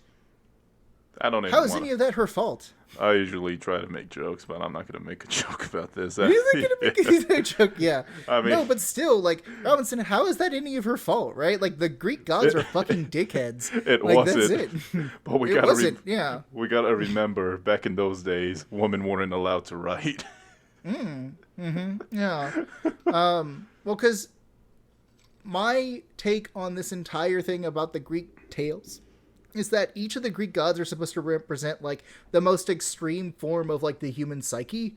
So Zeus being, like, the person that literally has, like, affairs every hour, and turns himself into a gold brain that gets, like, you know, a girl pregnant while she's in prison, is, Zeus is supposed to represent the whole idea of, like, masculinity, of, like, he's the macho man, he's the strong man, he is the ever-present, I'm going to do this. And one of the ways that masculinity is represented within Western culture is this idea of being virile, which is sexually promiscuous, but also like they conquer. Like it's like it's like that double standard for men and women, where it's like the men should go out and go fuck everything, and then like, the women are like they got to be pure, and that kind of stuff. Basically, so, promiscuous girl if Cardi B sung it. Dude, I mean, it's. I'm trying to remember who was the person. One of my favorite Greek goddess, or Greek gods, right? My favorite Greek god, would have to be either. Is Artemis, right? You know Artemis. Artemis is like the goddess of the hunt. Mm-hmm. Dude, Artemis is just like this girl who goes hunting and has lesbians follow her around. Nice. Like, she's like the most respectable of them because she doesn't fuck with people. That's the thing, is that she's like the one that I respect the most because she doesn't like destroy people's lives on a whim. The other thing that I think is kind of interesting is that have you ever actually like read anything about like Dionysus? The wine god? Yeah, he the was god actually, of like madness and sex. Wait, really? Yeah, like so because he was like he was super chill and nice to that one village. No, he was actually kind of like okay, right? Like that's the thing that's really weird about it, is that he's like the most deviant of the gods, and he's someone that actually has stories where he like respects humans. And it's weird because you don't see that a lot in fairy tales. Now, by all means, he's still a Greek god, so he's gonna be doing some rape, right? That's his thing. But there's a story where I'm trying to remember it now. I'm not going to say it because like I don't remember the full context of it, and it would be such kind of a disservice for that, but whatever. I don't know. This is kind of like my thing about it, is that Greek gods are fucking assholes. They're any pantheon you follow, dude. Even Norse gods are fucking assholes. Dude, even like the Christian god is an asshole. Yes. Like, you ever notice that? Like, there's only one god. You know what? I think that's hilarious because one thing is that he's kind of a jerk to his son. Dude, you know, it's not even that. It's like this whole thing of like, God got really upset at one point and then committed genocide amongst the humans, and then caused like this massive flood, and at the end he does the rainbow, and he's just kind of like, hey, this is my promise, I'm sorry I lost my cool. Bro, yeah, it's like, I bro, was hangry. I was hangry, I know. man. I was a little hungover, and you guys wouldn't shut the fuck up, so I just decided to murder almost an entire race, but I'm not going to do it again, so, you know, hey, here you go, because, like, the God in the Old Testament is fucking spiteful. He's super spiteful. He is. And it's fascinating to read the Old Testament because it was just like, there was a group of women in one particular Bible story that started making fun of a prophet. And when they made fun of the prophet, God sent a pack of animals to murder them. Like, they were just making fun of this prophet guy. And all of a sudden, this random pack of animals just come in and tear them to pieces. Like, it's a literal kind of thing of just like our unexpected on Reddit, right? So just, look at this nerd, and you think God's gonna like go like, hey, stop. And nope, there's like Jana's got her face eaten by a wolf. So Old Testament, baby, how things should be.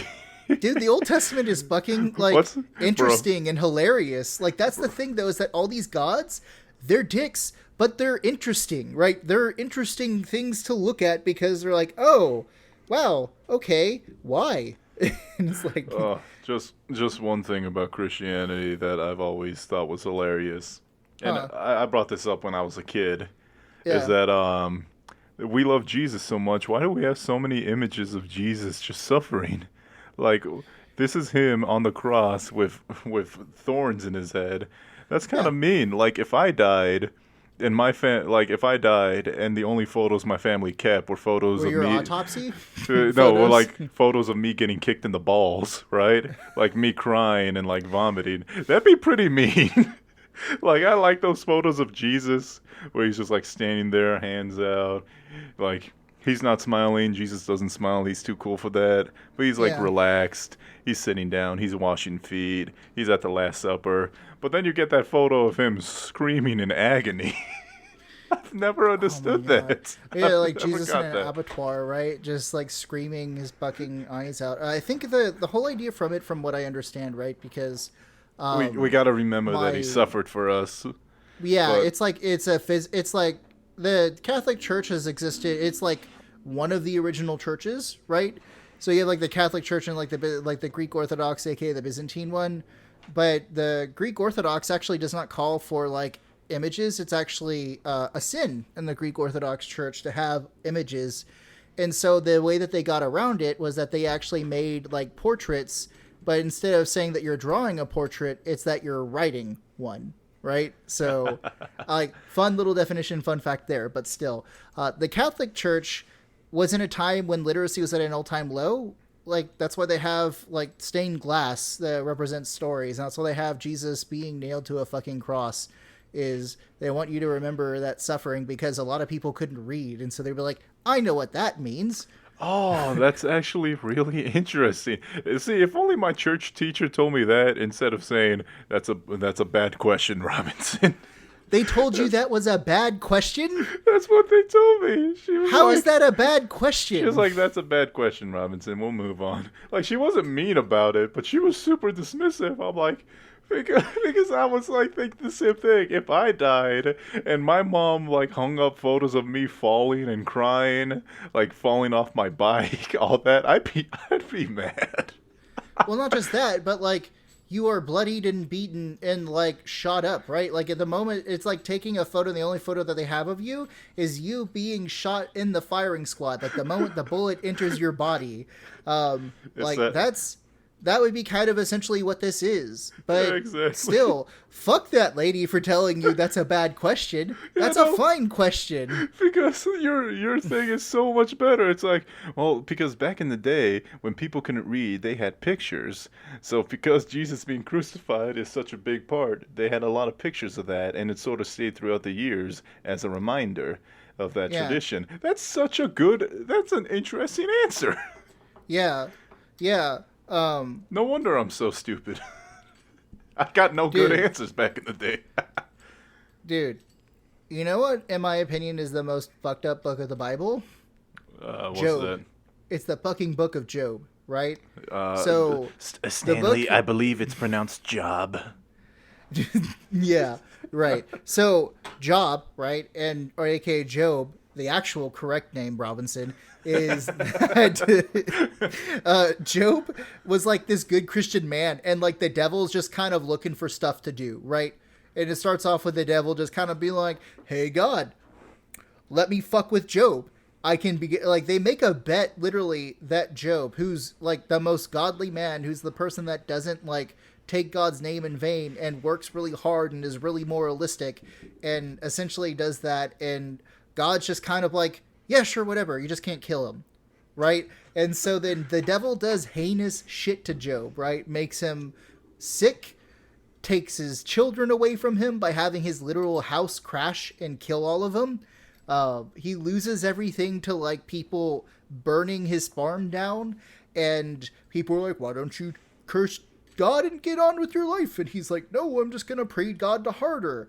And I get what the story is. The problem is how they handled it, because the whole idea is that like bad things happen to good people. It's unavoidable, right? That's the whole moral of the story.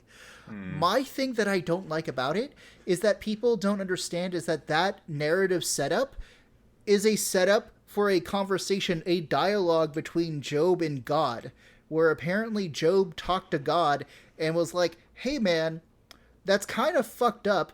Why did you do that?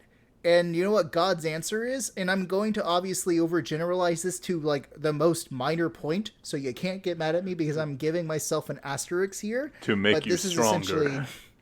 No, it's not to make you stronger. He just says, you can't possibly understand my intentions, so don't question me. Right? That is the worst fucking answer I've ever heard. It's the worst answer I've ever heard. All right, thanks, God. I'll be on my way then. Yeah, really appreciate it. Hope my kids are happy with you. If that's what's happening, I don't know what to believe no more. Because I imagine that, like, I don't know what to believe no more. just to. Well, because the whole thing, right, is that he gets his house back and he gets like more, like it's double, right? Because he was good to God, right? He didn't curse God. But I don't like if. Here's my thing, right? Because as a deist, right, I'm not someone who's going to outright say God doesn't exist, because in my purview, the earth and the nature and everything that are around us is evidence for that. But still, this is not here or there. My problem with this entire book is that the entire book is just a because I said so narrative. Of course. Well, he's That's God. it. What are we going to do about it? He's like a Rick and Morty fan. He's like, you don't have the intelligence to possibly understand why I'm doing the things that I do. Fuck you human. It's like when God wrestled. Well, when Jacob wrestled with the angel supposed to represent God, but then Jacob won. So God was like, "Yo, screw you, bro," and then he snapped Jacob like a twig. Dude, like, I don't know. Like, I think just even wrestling with God would kind of be kind of like a, I'm not sure if this is okay, right? I feel like you could destroy me. Because we're also talking Old Testament, right? Because the Christian God, which is what, like, is supposedly the New Testament, God has a son and he chills the fuck out. And he becomes loving and everything. Yeah. And I can appreciate that. Honestly, I think Christianity's fine. I'm okay for that whole thing of like forgiveness and peace and trying to get over shit, and that's fine. I just find it interesting how many people I actually talk to have actually read the Bible, and it's very few people. So well, yeah, because it's pick and choose. Because there are some messed up stuff in the Bible. Right? The fact that like you have to pay your rapist, or that like, you know, the rapist pays and gets married to like the girl that he raped, then it's okay. Also, there was this one thing where it's like, yo, if you beat your slave, but he gets up the next day, you cool with God. If he dies though when you beat him, that's kind of screwed, bro. You're going to hell. But don't worry, if you beat them just enough that they can still work the next day, you cool with me, all right?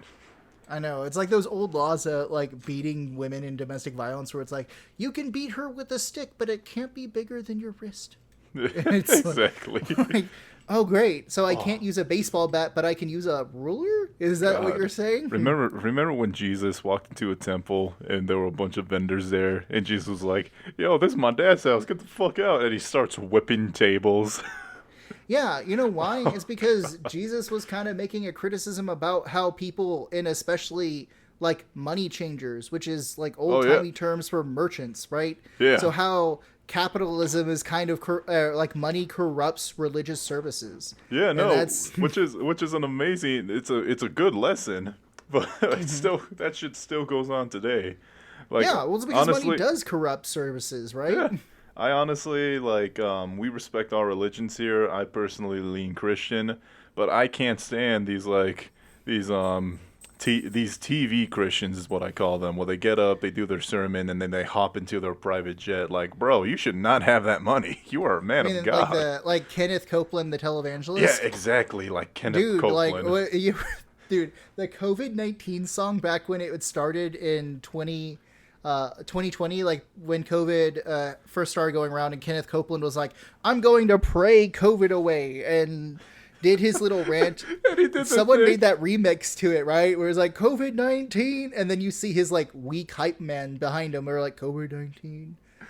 God, remember, didn't he put hand sanitizer on his fingers and was like, touch me through the TV, put your hands on the TV screen. So, oh, let me give you that TV screen, boy. It's just like, yeah, because like, there's Kenneth Copeland, but then there's also, because one of the things that like, the other podcast that I listened to, the Untitled Chapter, they started doing, like, I've been rewatching old episodes or re-listening old episodes when I go on, like, my morning walks.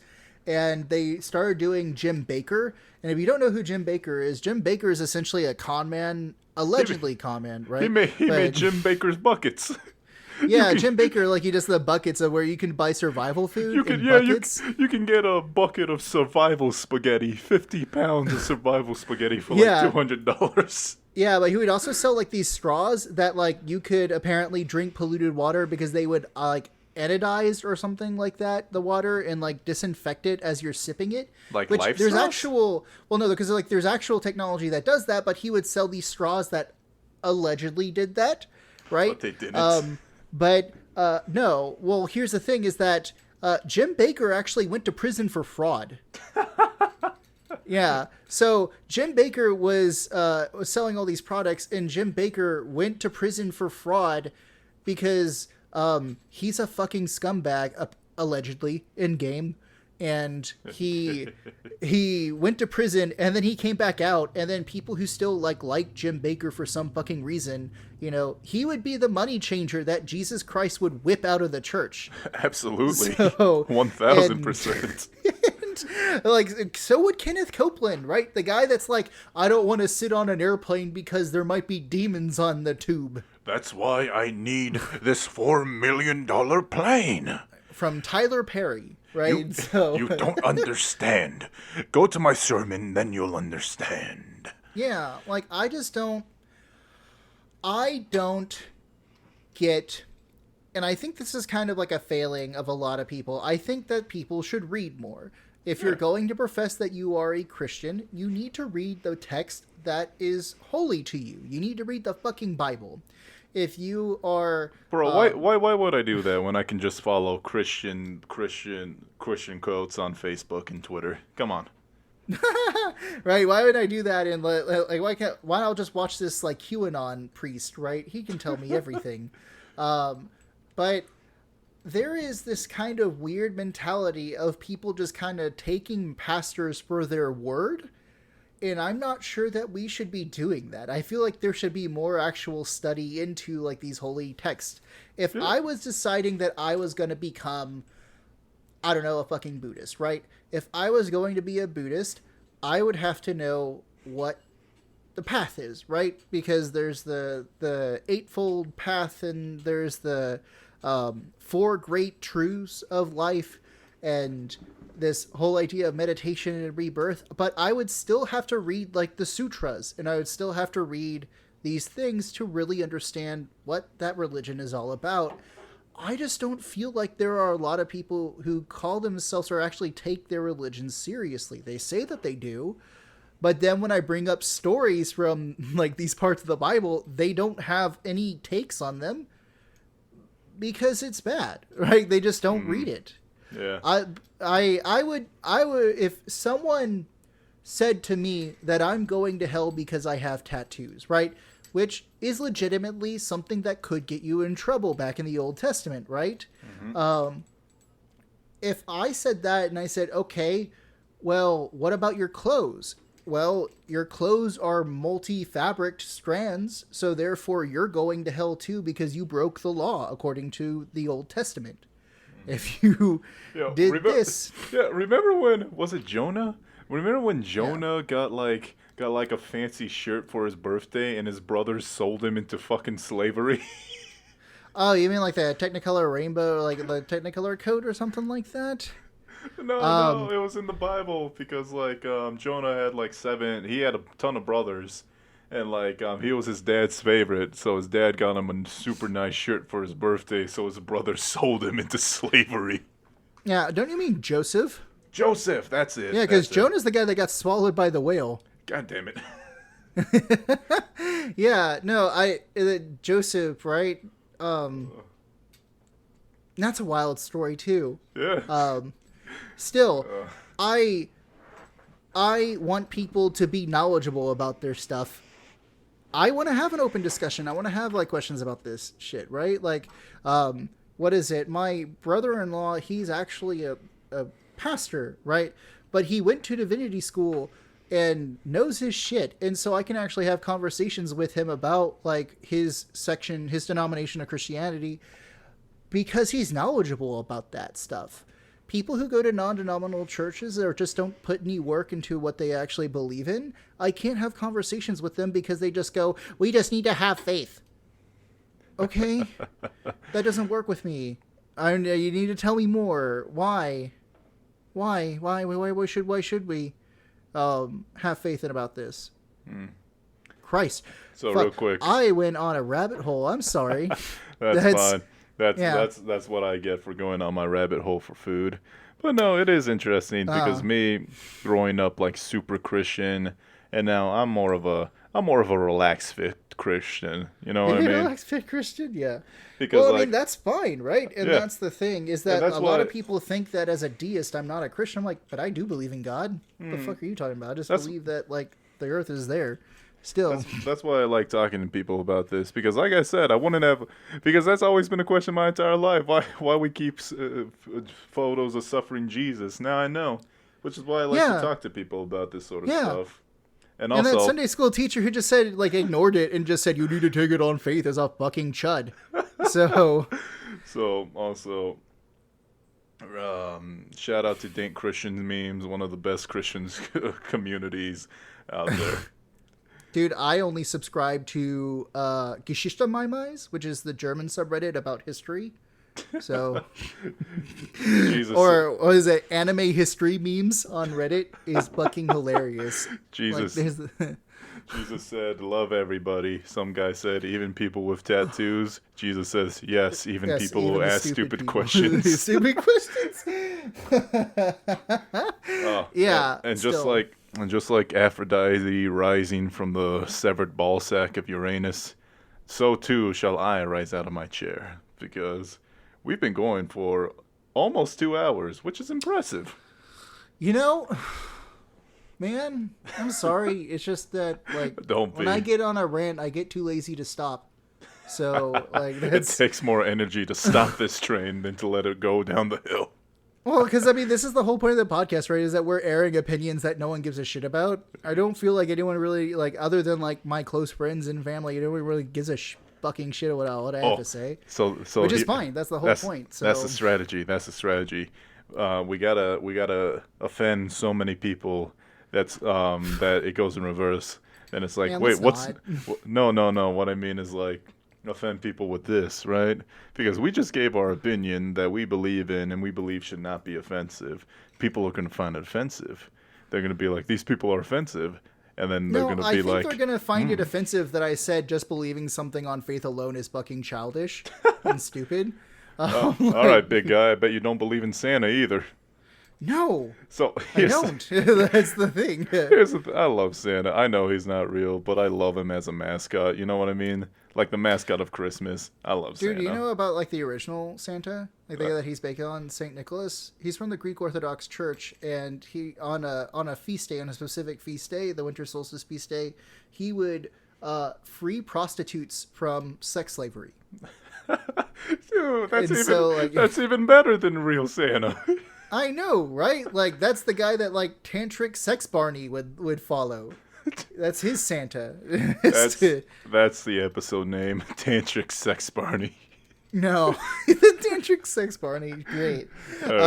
Let's not make something that might get me fired in the future. Why don't we go ahead and just, I don't know, call Tantric Barbie and the Gravy Train or something like that. Barbie and the Gravy Train. Tantric Barbie and the Gravy Train. I don't know. This is a conversation we need to have fucking off air, but still. So thank you all for listening. If you made it this far, then you're stronger than any of us. And for this episode, Kenneth Copeland, you can go to hell. Go straight to hell in a game. In Minecraft.